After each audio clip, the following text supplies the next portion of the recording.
Handa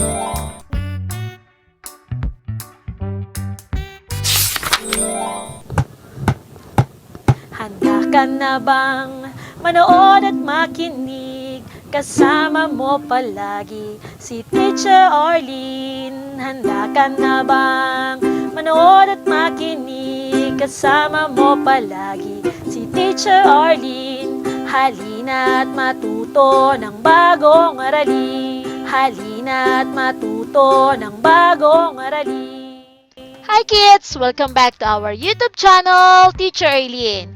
Nakasubscribe ka na ba? Kung hindi pa, please do like, share, and subscribe, and click the notification bell para lagi kang updated sa lahat ng video lessons na ginagawa ko para sa iyo. Mwah! Welcome to our English class for grade 1.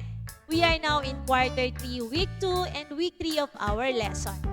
And our topic for today is sentences and non-sentences. We would like to say thank you for the learner's material that we are using from Pivot for a Calabarzon. At the end of our lesson, you are expected to recognize sentences and non-sentences or phrases. When words are combined, you will be able to form a phrase or a sentence. Remember kids that words are combined of letters. This time naman, yung phrase ay combined o binubuo ng mga pinagsama-samang mga salita. Kapag pinagsama-sama natin ng mga salita, makakabuo tayo ng phrase or kaya naman ay sentence. A phrase is a group of words. It is a non-sentence because it does not have a complete thought. A sentence is also a group of words that gives a complete thought or idea. So, ano ba yung difference between the phrase and the sentence? Okay, so pag sinabi nating phrase, wala siyang complete thought. Wala siyang idea. So, yung phrases o yung parirala ay kulang ng gumagawa ng kilos o kulang ng pinag-uusapan. O kaya naman ay kulang ng kilos o aksyon ng pinag-uusapan. Pag sinabi naman nating pangungusap, meron siyang idea, meron siyang simuno at panaguri. Let us look at this example. On the first picture, we have the family prays together. On the second picture, we have Ethan and Joy. On the third picture, a talented girl. On the fourth picture, they study their lessons. What have you noticed, kids? Anong napansin nyo sa letter A, sa letter B, sa letter C, and letter D sentences? Tingnan natin kung alin kaya dito ang sentence and non-sentence. Yung letter A kaya, the family prays together. Look at this, Nagsimula siya sa malaking letter, nagtapos siya sa tuldok. So makikita natin dito na mayroon tayong pinag-uusapan. At sino yung ating pinag-uusapan? Yung family. At ano daw ang kanilang ginagawa? Praise together. Nagpipray daw sila. So this is an example of sentence. And then, in letter B, we have Ethan and Joy. So sinabi lang kung sino yung mga nasa larawan. Hindi sinabi kung ano ang patungkol sa kanila o kung ano ang kanilang ginagawa. So this is an example of phrase. Wala siyang complete thought, no? Wala siyang complete idea. Walang sinabi kung ano yung ginagawa ni Ethan at ni Joy. Letter C, a talented girl. Ito kaya ay sentence or non-sentence? As you can see, hindi siya nagsimula sa malaking letra at wala rin siyang bantas. Okay? A talented girl. Sinabi lang kung sino yung nasa picture. Hindi sinabi kung ano ang kanyang ginagawa. So, wala siyang complete idea o complete thought. So, therefore, it is a phrase. And then the fourth one, they study their lessons. Okay, we are talking about these kids. Ayan, so they, sila yon, no? Ano ang kanilang ginagawa? Study their lessons. So, pinakita na mayroon tayong pinag-uusapan at sinabi rin o pinakita kung ano ang kanilang ginagawa o patungkol sa ating pinag-uusapan. So therefore, it is an example of a sentence. Okay, ulitin natin ha. The first one, the family prays together is a sentence. Ethan and Joy is a phrase. A talented girl is a phrase. They study their lessons is a sentence. So, ibig sabihin, examples A and B natin are sentences because they show complete idea. And each has its own subject and predicate. Alin kaya dito yung ating subject? Okay, so the first one ay family yung ating pinag-uusapan. Alin naman kaya dito yung predicate? Pag sinabi natin predicate, sinasabi kung ano yung tungkol doon sa ating pinag-uusapan. So, makikita natin, ito, yan, family, tapos anong ginagawa nila? Praise together. So, this is our subject. Yan, gawin ko lang S ha. Sa S is for subject, and P is for predicate. Ulitin natin. So, when we say subject, yun yung pinag-uusapan natin sa sentence. And then, when we say predicate, ito naman yung nagsasabi ng patungkol sa ating subject. The next one. They study their lessons. We are talking about these kids. Ayan. Hey, pinalitan na siya ng pronoun na they. Anong ginagawa nila? Study their lessons. So, ibig sabihin, ito yung ating subject. Yan yung ating pinag-uusapan. At ano naman ang sinabi tungkol dun sa ating pinag-uusapan? Study their lessons. So, ibig sabihin, yan ang ating predicate. Okay? Ayan, kids, tinatagalog ni Teacher Arlene kasi yun yung request nyo, di ba? Ayan. Examples B and C are non-sentences. Bakit? Because they do not show complete meaning. Wala siyang complete idea or complete thought. Sabi dito, Ethan and Joy. O, ano yung tungkol sa kanila? Wala. Walang sinabi. A talented girl. O, ano yung tungkol doon sa talented girl na yun? Wala rin sinabi tungkol dito. So, these are examples of non-sentences kasi wala siyang complete meaning, wala siyang complete idea, wala siyang predicate. Okay? Always remember that a sentence is a group of words.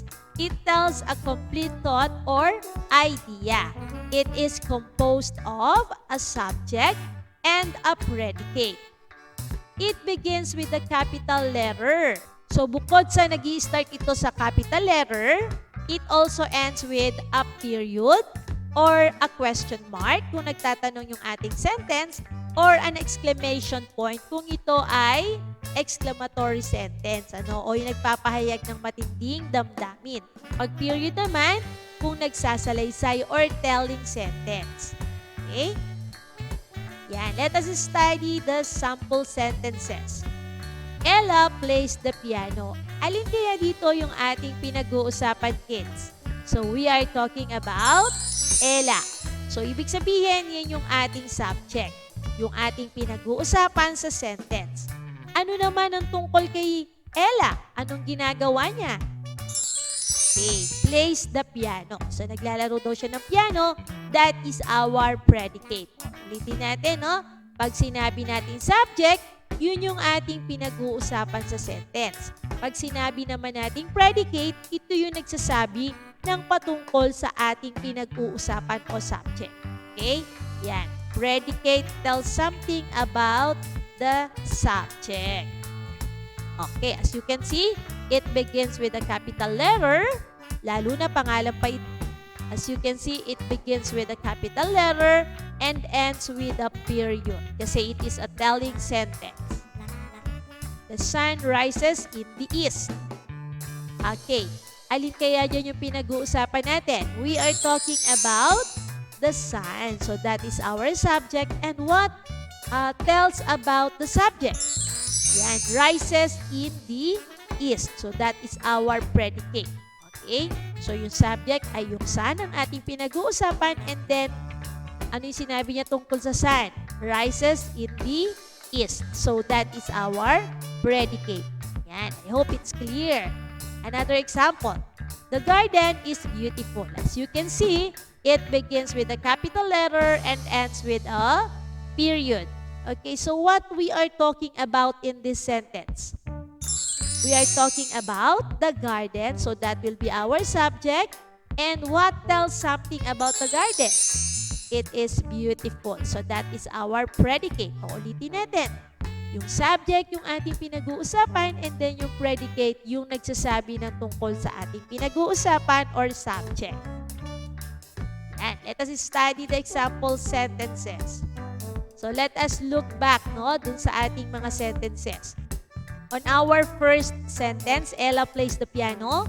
Subject natin doon ay si Ella. At ang predicate natin yung nagsasabi tungkol kay Ella, siya daw ay nagpe-play ng piano. So that is our predicate. Next, the sun rises in the east. So we are talking about the sun. Ano naman yung nagsasabi ng tungkol sa sun? It rises in the east. And then, another sentence is, the garden is beautiful. So the subject is the garden. So what is the predicate or something that tells about the garden? It is beautiful.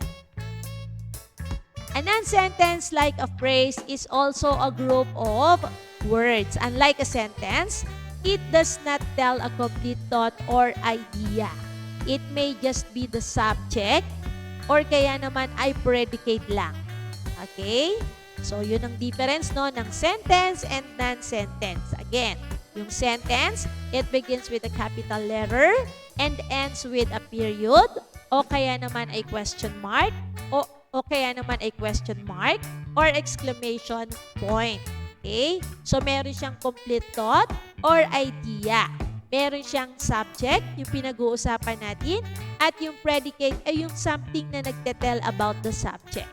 And then yung non-sentence naman ay it's like a phrase. It's also a group of words pero wala siyang complete idea or thought. Here are the examples of non-sentence. So we have playing the piano. Playing the piano. So ito ay predicate lang siya, no? Wala siyang pinag-uusapan. Who is the one playing the piano? Okay, so ito ay predicate lang siya, no? Kaya ito ay non-sentence. Next one is Ray and May. So, we are talking about Ray and May. So, yan ay subject lang, no? Wala siyang predicate. So, ibig sabihin, wala siyang complete thought. It is also a non-sentence. Next, white garden. So, we are talking about the white garden. So, that is our subject. What tells something about the white garden? Wala. Wala siyang predicate. Therefore, it is a non-sentence. Sets in the west. So, this is a predicate. Kasi wala tayong pinag-uusapan. Ano yung nag-set in the east? Wala. Wala siyang subject. So, ibig sabihin, it is also a non-sentence. Next is Jason's dogs. Okay, is it a subject or a predicate, kids? So, we are talking about Jason's dog. It is a subject. Is there something that tells about the dog of Jason? Wala. So, wala siyang predicate. Subject lang siya. So, therefore, it is also a non-sentence. Next is a flying kite. So, flying a kite. So, who is the one flying a kite? So, wala siyang subject. So, therefore, it is a predicate. It is also a non-sentence kasi wala siyang complete thought. Matandaan natin pag sinabi nating sentence, kailangan meron siyang complete thought. Nag-start siya sa malaking letter, nag-end sa maaaring period, maaaring question mark, or exclamation point. And then, when we say naman na non-sentence, it is only a predicate. O kaya naman, it is only a subject. As you can see, ito predicate lang siya. Yung una, yung pangalawa, subject lang siya. Yung sumunod, subject. Yung sumunod ay predicate. Yung sumunod naman natin ay subject. And then we have predicate. So, hindi siya kumpleto, no? So, that is, those are examples of non-sentences. Wala siyang complete thought or idea. Let us have now the learning task 3. Write S if the given item is a sentence and NS if it is a non-sentence. Write your answers in your notebook. First one, my name is Paula Marie. Is it a sentence or a non-sentence? If your answer is a sentence, letter S, great job. Tama, kids. Okay, bakit siya naging sentence? Okay, kita natin. Bakit siya naging sentence? Meron siyang subject and meron siyang predicate. Next, number 2. My wonderful pet. Is it a sentence or a non-sentence? If your answer is NS or non-sentence, great. Next, number 3. Anna's new phone. Is it a sentence or a non-sentence? If your answer is NS or non-sentence, great job. O, remember kids hindi basta mahaba, sentence na kaagad. Titingnan natin kung meron siyang subject o yung pinag-uusapan at titingnan din natin kung meron siyang predicate o yung something na nagsasabi tungkol sa ating pinag-uusapan. Next, number 4. What is your name? Is it a sentence or a non-sentence? If your answer is sentence or S, great. Next, number 5. Her father's house. Is it a sentence or a non-sentence? If your answer is non-sentence or NS, great. Number 6. The children are playing. Is it a sentence or a non-sentence? If your answer is sentence, letter S, great job. Number 7. Ramon sings a song. If your answer is sentence, letter S, great job. Number 8. I am sorry. If your answer is S, sentence, great. Number 9. Playing the piano. If your answer is non-sentence or NS, you're right. Number 10. Selling some apples. If your answer is NS, non-sentence, great job. Did you get 10 points? Very good. Group the items A to J as to sentences and non-sentences. Write only the letters of your answers in the table. Do this in your notebook. So we have 2 columns, no? So we have sentences at saka non-sentences. So lalagay natin yung letter sa sentence or non-sentence. Letter A. Reading books. Is it a sentence or a non-sentence? If your answer is non-sentence, great job. Yan, non-sentence yan, ano? Reading books. So, predicate lang yan. Wala siyang pinag-uusapan. Next, letter B. I love my pets. Is it a sentence or non-sentence? If your answer is letter B, yan, sentence, great. So, meron siyang pinag-uusapan at meron din siyang predicate. Next, letter C. Luis enjoys his vacation. Saan natin ito ilalagay? Okay, it is a sentence. Si Luis yung pinag-uusapan natin. So, yung predicate, nag-enjoy daw siya sa kanyang vacation. Then, letter D. Clara reads some stories. If your answer is sentence, great job. Ayan, si Clara yung ating subject. Tapos anong ginagawa daw niya? Read some stories. And also, it begins with a capital letter and ends with a period. Next, letter E. Alexa and Arman. Is it a sentence or non-sentence?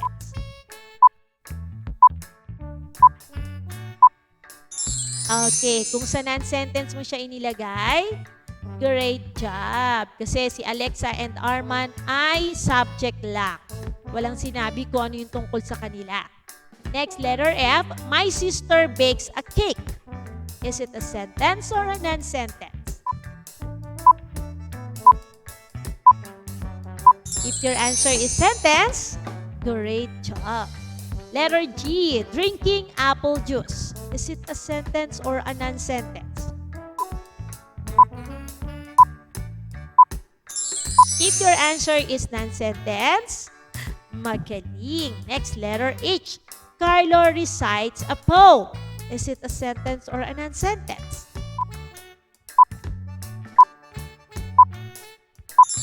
Okay, if your answer is sentence, great job. Letter I. Visiting my grandparents.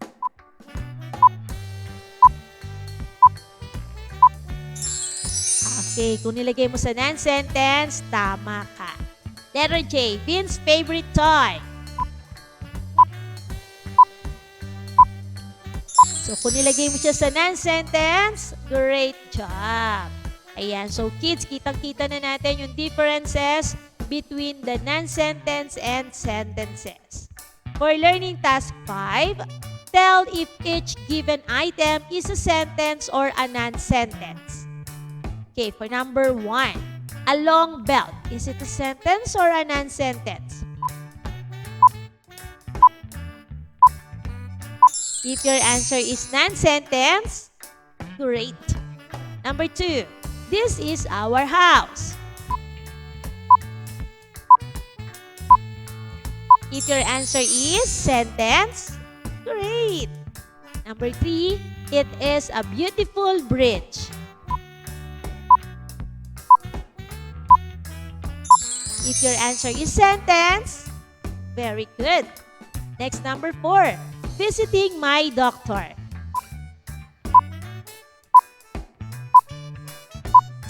If your answer is non-sentence, great job. Okay, next for our assimilation. In your notebook, complete the paragraph by selecting your answers from the choices below. So our choices are combining, sentence, and non-sentence. Let's read. A group of words is formed by blank, different words. These groups of words may either be a sentence or a non-sentence. A blank is a group of words that shows complete meaning or thought. Meanwhile, a blank is also a group of words but does not tell a complete idea. So 10 seconds to answer.